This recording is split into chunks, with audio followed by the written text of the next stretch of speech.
اور نبی علیہ السلام نے فرمایا الحمدللہ وحدہ نصر عبدہ وحدم الاحزاب وحدہ، اس ایک اللہ نے سب گروہوں کو شکست عطا فرمائی، اس نے اپنے بندے کی مدد فرمائی۔ تو ہمارے اوپر بھی لازم ہے کہ ہم بھی اس اندر کے بیت اللہ کو بتوں سے پاک کرنے کے لیے اللہ سے مدد مانگے، اور اللہ مدد فرماتے ہیں۔ اگر کوئی مخلص ہو کے کوشش کرے اللہ تعالیٰ مدد کرتے ہیں۔ چنانچہ چند کاموں میں اللہ تعالیٰ کی مدد لازمی ہوتی ہے۔ کوئی بندہ مسجد بنانے کی نیت کر لے اخلاص کے ساتھ، اللہ تعالیٰ اس میں اس کی مدد فرماتے ہیں، اس کو لیٹ ڈاؤن نہیں ہونے دیتے۔ بیٹی کا رشتہ، اگر کوئی نیت کر لے کہ میں نے بیٹی کی شادی کرنی ہے، اسباب بے شک نہ ہوں، اللہ تعالیٰ ہمیشہ بیٹی کو عزتوں سے رخصت کروائیں گے۔ کبھی نہیں ہوتا کہ انسان کو ذلت اٹھانی پڑے اس کام میں۔ اور تیسرا، جب انسان توبہ کرتا ہے اس میں اللہ کی مدد لازم ہو جاتی ہے۔ تو ہم اللہ تعالیٰ سے مدد مانگیں اور اپنے اس دل کو صاف کرنے کی محنت کریں، کوشش کریں۔ دیکھیں بیت اللہ پر ابرہہ حملہ کرنے آیا تھا ہاتھیوں کا لشکر لے کر، تو اس وقت اس کی حفاظت اللہ تعالیٰ نے خود کی تھی۔ چنانچہ ابرہہ کے سپاہیوں نے عبد المطلب کے کچھ اونٹ تھے ان کو پکڑ لیا تھا، تو حضرت عبد المطلب نے پیغام بھیجا کہ میں آپ سے بات کرنے آنا چاہتا ہوں۔ وہ بادشاہ تھا، اس نے کہا ٹھیک ہے، یہ یہاں کے بڑے ہیں تو میرے ساتھ بات کرنے آئیں گے تو یہ اپنا یہ گھر خود ہی میرے حوالے کر دیں گے۔ تو اس نے بلا لیا، حضرت عبد المطلب نے جا کر کہا کہ آپ کے فوجیوں نے میرے اونٹ پکڑے ہیں، وہ آپ مجھے واپس کر دیں۔ وہ بڑا حیران ہوا، یہ قوم کے سردار ہیں، انہوں نے کوئی بات ہی نہیں کی کہ میں آیا کس لیے ہوں۔ اس نے کہا کہ آپ نے بیت اللہ کے بارے میں تو کوئی بات نہیں کی۔ انہوں نے کہا دیکھیں اونٹ میرے تھے، میں اس کا مالک تھا، ان کی فکر میرے ذمہ تھی۔ یہ جو بیت اللہ ہے یہ اللہ کا گھر ہے، اب جو مالک ہے وہ خود فکر کرے گا، مجھے اس کی فکر نہیں ہے۔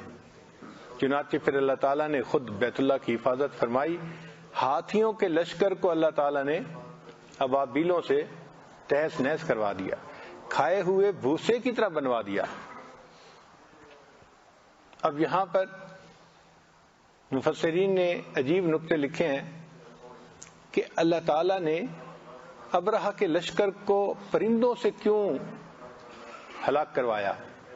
وہ چاہتے تو زمین کو حکم دیتے، زمین پھٹ جاتی، پورا لشکر ہی اندر اتر جاتا۔ وہ چاہتے ان پر کوئی تیز آندھی بھیج دیتے قوم عاد کی طرح، اور وہ ان کو اڑا کے ہی لے جاتی، بجلی گر جاتی جیسے بنی اسرائیل پر گری تھی۔ تو کوئی بھی صورت ہو سکتی تھی، لیکن یہاں معاملہ مختلف، چھوٹے چھوٹے پرندوں کو حکم دیا گیا۔ تو مفسرین نے اس کے جواب دیے کہ اصل وجہ یہ تھی کہ ابرہہ جانوروں میں سے سب سے زیادہ قوی جانور کو لے کر آیا تھا۔ ہاتھی بہت قوی جانور ہے، اتنی طاقت ہوتی ہے اس میں، اللہ اکبر کبیرہ، آپ اس کا اندازہ بھی شاید نہیں لگا سکیں گے۔ ہم نے ایک مرتبہ دیکھا ایک اتنا موٹا درخت تھا، تو ہاتھی نے اپنی سونڈ اس کے یعنی سٹیم کے اندر نیچے ڈالی اور اس کو جھٹکا دیا تو اس کے اوپر کی شاخیں 2-2 میٹر ہل رہی تھی۔ حالانکہ نیچے سے پکڑ کے جو زمین کے قریب ہے حصہ، اس کو ہلانا کتنا مشکل کام ہوتا ہے، اور اونچا درخت تھا۔ تو ہاتھی آیا اور اس نے اپنی سونڈ ڈالی، اور سونڈ ڈال کے اس نے جو ایسے جھٹکا دیا، وہ پورا اتنا بڑا درخت ایسے ہل رہا تھا کہ اس کی اوپر کی شاخیں 2-2 میٹر ہل رہی تھی۔ اس کا پھل وہ کھانا چاہتا تھا، ہلا رہا تھا اس کو۔ تو ہمیں اس دن اندازہ ہوا کہ واقعی ہاتھی کی طاقت بہت زیادہ ہوتی ہے۔ اور ایک مرتبہ ہمیں اور تجربہ ہوا، ہمارے ایک قریبی ساتھی تھے، وہ ہمیں نیو یارک سے واشنگٹن لے جا رہے تھے، گاڑی میں بچے بھی تھے۔ اللہ کی شان کے ایک جگہ سے گزرتے ہوئے وہ کہنے لگے کہ حضرت ایک ایسے وقت میں ہم یہاں سے گزر رہے ہیں کہ اگر میں ایگزٹ لیں گا نا تو 2 منٹ میں ہم ایک گیم پارک ہے وہاں پہنچ جائیں گے، اور اس وقت وہاں پر کوئی جانوروں کا شو ہوتا ہے تو ہم بچوں کو وہ دکھا سکتے ہیں۔ جب انہوں نے کہا تو میں نے آگے سے شعر پڑھا، مرغ دل را گلشن بہتر ز کوئے یار نیست، طالب دیدار را ذوق گل و گلزار نیست. اب وہ تو سمجھ گئے کہ بھئی نہیں چاہتے، لیکن بچے چھوٹے تھے دونوں، حبیب اللہ سیف اللہ، یہ ساتھ بیٹھے تھے. اب سیف اللہ صاحب ذرا میرے قریب ہوئے، کان میں پوچھنے لگے، ابو جی انہوں نے جو آپ سے پوچھے آپ نے کیا جواب دیا ہے؟ میں نے کہا بیٹا میں نے کہا ہے کہ ہم سیدھا چلتے ہیں. کہنے لگے ابو جی جانور ہی دیکھنے ہیں نا، تو اس میں تو کوئی رکاوٹ نہیں، موقع ہے اور ہم قریب بھی پہنچے ہوئے ہیں، کوئی سفر کر کے جا تو نہیں رہے کہیں. تو بچوں کی یعنی ان کو اصرار کو دیکھ کے میں نے کہہ دیا ٹھیک ہے پھر روک لو. اور واقعی جیسے کہا اس کے 1 منٹ کے بعد وہ ایگزٹ آ گیا، اور ایگزٹ کے بالکل ساتھ ہی وہ گیم جو پارک تھا اس کا مین گیٹ تھا. وہ ہمیں مین گیٹ سے اندر لے گئے تو ہم نے وہاں ایک عجیب منظر دیکھا. ایک بڑا گراؤنڈ تھا اور اس میں ایک ہاتھی کھڑا ہوا تھا، اور ہاتھی کے ایک بیلٹ ڈالی ہوئی تھی چمڑے کی، اور پیچھے اتنا موٹا ایک رسہ تھا جو میرے اندازے کے مطابق کم از کم 1 کلومیٹر لمبا ہوگا. اتنا لمبا رسہ تھا. ان کا ایونٹ یہ تھا کہ جتنے لوگ وہ گیم پارک دیکھنے کے لیے آتے تھے، جب گیم پارک بند ہونے لگتا تھا تو وہ ہاتھی کے ساتھ رسہ کشی کرواتے تھے. چنانچہ وہ سارے لوگ اس رسے کو پکڑ کے کھڑے ہیں، مرد اور عورتیں انگریز. ایسے لگتا تھا جیسے تنکے کے ساتھ چھوٹی چھوٹی چیونٹیاں لپٹی ہوئی ہوتی ہیں نا، تو ایسے لگ رہا تھا. ہم دیکھ کے حیران ہوئے. پھر ہمیں انہوں نے بتایا کہ جی ہاتھی کے ساتھ رسہ کشی ہو رہی ہے.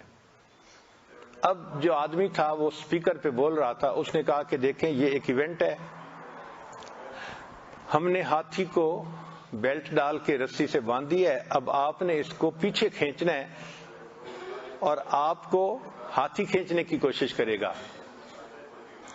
تو یہ مقابلہ ہے، اس لیے آج تعداد لوگوں کی بہت زیادہ ہے، ہمیں امید ہے کہ شاید آج لوگ ون کر جائیں. اس کے بعد انہوں نے مقابلہ شروع کروایا. لوگوں نے خوب رسے کو کھینچنا شروع کیا. ہم بھی ذرا دور سے دیکھ رہے تھے سب کو کہ سب کیا کر رہے ہیں. ایسے کھینچتے کھینچتے جیسے زمین کے ساتھ بندہ لیٹ جاتا ہے نا، اس طرح زور لگا رہے تھے. ہاتھی 1 قدم پیچھے آیا، پھر دوسرا قدم پیچھے آیا، پھر تیسرا قدم، پھر چوتھا قدم، 12 قدم پیچھے آیا. جب 12 قدم پیچھے آیا تو اس بندے نے اسپیکر پہ پھر اعلان کیا کہ جو لائن ہے نا اس میں 1 سٹیپ باقی رہ گیا ہے. اگر آپ لوگ ہاتھی کو 1 سٹیپ پیچھے کھینچ لیں تو تاریخ میں پہلی مرتبہ یہ مجمع ہاتھی سے ون کر جائے گا. اس نے ان کو ترغیب دلائی اور کہا کہ زور لگائیں اور ہاتھی کو کھینچ لیں. چنانچہ وہ جتنے لوگ تھے، شاید 1000 سے کوئی زیادہ ہی ہوں گے، سب نے خوب زور لگایا. جب فل زور لگا رہے تھے ہاتھی نے چلنا شروع کیا اور سب کو گھسیٹ کے لے کے چلے. اس دن ہمیں احساس ہوا یا اللہ ہاتھی کے اندر کتنی طاقت ہوتی ہے. 1000 مرد اور عورت کو ایسے گھسیٹ لیا اس نے جیسے کوئی چیز ہی نہیں تھی. تو اصل میں انہوں نے اس کو ٹرین ہی ایسے کیا تھا کہ تم نے 12 قدم پیچھے ہٹنا ہے اور 13واں قدم تم نے سب کو گھسیٹ کے لے کے جانا ہے. تو ہاتھی کو اللہ نے بہت طاقت دی ہے، حتیٰ کہ اگر 1-2 شیر بھی اس کے اوپر حملہ کرے نا تو ان کو 5-5 گھنٹے گزر جاتے ہیں، وہ ہاتھی کو زمین پہ نہیں گرا پاتے. 5-5 گھنٹے شیر 2 ایک وقت میں ہمت کرتے ہیں مگر ہاتھی کو نہیں گرا سکتے، اتنی طاقت اللہ نے دی ہے. تو مفسرین نے لکھا کہ چونکہ ہاتھی میں طاقت بہت تھی، جانوروں میں سب سے زیادہ، اس لیے اللہ تعالیٰ نے فرمایا کہ اچھا تم طاقتور جانور کو لے کے آئے ہو، میں جانوروں میں سے جو سب سے کمزور جانور ہے نا، چڑیا، چھوٹا سا پرندہ، میں اس کے مقابلے میں اس کو لاتا ہوں اور کبھی کے مقابلے میں کمزور سے کبھی کو مروا کے دکھاتا ہوں. چنانچہ اللہ تعالیٰ نے ابابیل کو بھیجا کہ پرندوں سے ہاتھیوں کو مروا دو. یہ جواب بھی بہت اچھا ہے، لیکن بعض مفسرین نے اس کا ایک عجیب تحقیقی جواب لکھا ہے. وہ فرماتے ہیں کہ اصل وجہ یہ تھی کہ ابرہہ چلا تھا اللہ تعالیٰ کے گھر کو جو عزت والا تھا مٹانے کے لیے، اور یمن میں ایک ایسا گھر جس کی کوئی عزت نہیں تھی اس کو عزت دلانے کے لیے. تو گویا یہ ترتیب کو الٹنے کے لیے چلا تھا کہ عزت والے گھر کو مٹا دے اور جس کی کوئی عزت نہیں اس کو عزت دلا دے. تو ترتیب کو بدلنے کی نیت سے چلا تھا. تو اللہ تعالیٰ کے ہاں جزا من جنس العمل، جیسا معاملہ ہوتا ہے ویسی اس کی جزا ہوتی ہے. رب کریم نے فرمایا ابرہا تو میری بنائی ہوئی ترتیب کو بدلنے الٹا کرنے کے لیے چلا ہے، چلیں آج بھی میں بھی ترتیب الٹ دیتا ہوں. عام ترتیب تو یہ ہے انسان صیاد ہوتا ہے، پرندے اس کا صید شکار ہوتے ہیں، مگر آج میں ترتیب یوں بدل رہا ہوں کہ آج صیاد پرندے بنیں گے اور انسان ان کا صید بنے گا. لہذا پرندوں نے کنکریاں پھینکی اور وہ انسانوں کو آ کے لگیں اور اللہ نے ان کو کھائے ہوئے بھوسے کی مانند بنا دیا. تو اللہ رب العزت نے ابرہا کو برباد کیا اور بیت اللہ کو اللہ نے محفوظ فرما لیا. تو علماء نے لکھا ہے کہ یہ ہمارا گھر یہ بھی اللہ کا گھر ہے، دل ہمارا، اور شیطان ابرہا کی مثال ہے، اور یہ ابرہا چاہتا ہے کہ اس گھر پہ یہ قبضہ کر لے. تو اب اللہ نے ہمارے ذمہ لگایا ہے کہ دیکھو بھائی اب میرے گھر کی حفاظت تم نے کرنی ہے. تو بھائی ہم کیسے کریں؟ انہوں نے کہا یہ جو تحلیل ہے نا لا الہ الا اللہ، یہ اسی طرح شیطان کے اوپر پڑتی ہے جس طرح لوگوں کے اوپر کنکریاں پڑی تھیں. یہ تیر ہیں جو ہم چلا سکتے ہیں.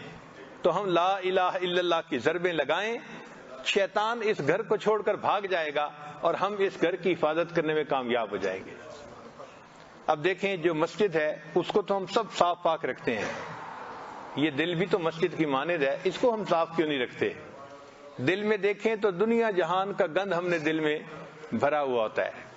اللہ تعالیٰ کو یہ پسند نہیں ہے. عورت گھر کو صاف کرتی ہے، پوچھیں بھائی اتنی محنت کیوں کر رہی ہو؟ کہے گی جی میرا خاوند آئے گا نا تو گھر صاف نہ ہوا تو مجھ سے ناراض ہوگا. اگر خاوند کو خوش کرنے کے لیے بیوی روزانہ 1-2 گھنٹے لگاتی ہے گھر کو صاف کرنے کے لیے، کیا ہم اللہ رب العزت کو خوش کرنے کے لیے روزانہ اپنے دل کو صاف کرنے پہ 1-2 گھنٹے نہیں صرف کر سکتے؟ ہمیں بھی صرف کرنے چاہیے. یہ ہماری ذمہ داری ہے اپنے دل کو صاف کرنا، اس کے اندر گناہوں کا نام و نشان نہ رہے، باطنی بیماری کا نام و نشان نہ رہے، یہ دل صاف پاک ہو جائے، پھر اللہ رب العزت کی محبت نسبت کا نور اس دل کے اندر آتا ہے. صاف کرنا شرط ہے.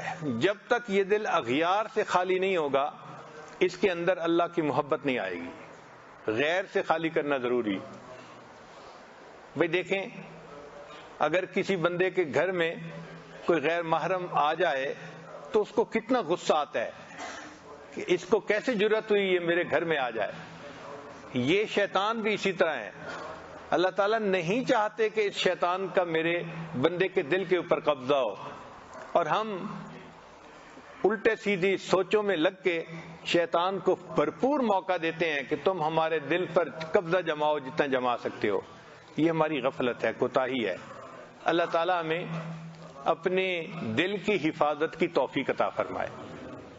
اب ایک چیز اور ہے کہ کچھ چیزیں ہوتی ہیں جو وقتی ہوتی ہیں، جیسے ایک آدمی کو غصہ آیا شدید، اس نے کچھ الفاظ بولے پھر چپ ہو گیا، غصہ ختم ہو گیا، یہ بھی بری چیز ہے، مگر اس کا اثر باقی نہ رہا تو اس کا نقصان ذرا کم ہے. ایک یہ ہے کہ انسان کے دل میں غصہ آیا جو شدید تو نہیں تھا، اس کو کہتے ہیں کینہ، میٹھا غصہ، کہ دیکھنے میں تو غصہ اتنا شدید نہیں ہے لیکن وہ رہ لمبا گیا، نکلتا نہیں ہے، دل میں بس جاتا ہے آ کے. عام طور پہ مردوں کا غصہ شدید ہوتا ہے، بڑھ بڑھ کر کے ہاتھ اٹھا کے 2 لگا کے ختم، لیکن عورتیں کر کچھ